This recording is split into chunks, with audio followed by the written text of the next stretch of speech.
ఏడబ్ల్యూఎస్లో ఉండే EC2 సర్వీస్ని మనం ఎక్స్ప్లోర్ చేద్దాం. అందులో ఉండే one of the service EC2 instance, elastic cloud computing. మనం జనరల్గా అడ్వాన్స్డ్ టెక్నాలజీస్ నేర్చుకుంటున్నాం అనే భ్రమలో కొన్ని బేసిక్స్ని, కొన్ని ఫండమెంటల్స్ని ఎప్పుడూ మిస్ అవుతూనే ఉంటాం. సో ఇక్కడ అసలు కంప్యూటర్ అంటే ఏంటి అనేది మనం అర్థం చేసుకోవాలి. కంప్యూటింగ్ అంటే ఏంటి, కంప్యూటర్ ఏంటి? ఓల్డెన్ డేస్లో క్యాలిక్యులేటర్ని కూడా మీరు కంప్యూటర్ అనొచ్చు, కానీ మోడర్న్ డేస్లో కంప్యూటర్ అంటే ఏంటి?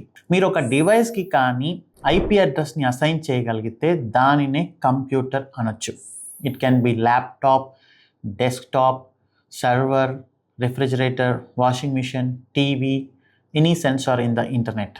కంప్యూటర్కి అంటూ కొన్ని క్యారెక్టరిస్టిక్స్ ఉంటాయి. అదేంటి అంటే అందులో యూస్ చేసే ఆపరేటింగ్ సిస్టమ్ ఏంటి, ర్యామ్ ఎంత, CPUs ఎన్ని ఉన్నాయి, హార్డ్ డిస్క్ ఎంత ఉంది.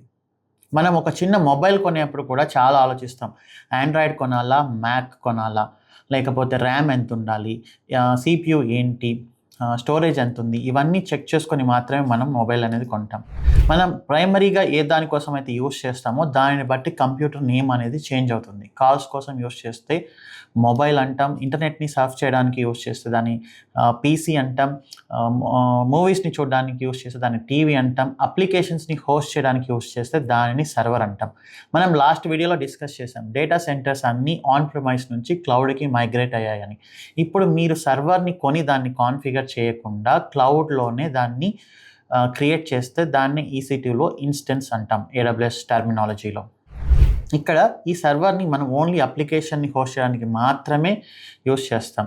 సో ఇందులో సర్వర్ని క్రియేట్ చేసేటప్పుడు మనం సర్వర్ నేమ్ ఏంటి, దాంట్లో ఏ ఆపరేటింగ్ సిస్టమ్ ఉండాలి, లైనెక్స్ ఉండాలా, విండోస్ ఉండాలా, ఉబుంటు ఉండాలా, అండ్ దెన్ ఎన్ని CPUs కావాలి, ఎంత ర్యామ్ ఉండాలి, ఎంత హార్డ్ డిస్క్ కావాలి, ఇలాంటివన్నీ మనం చెక్ చేసి సర్వర్ని క్రియేట్ చేసుకుంటాం. So server is also another computer.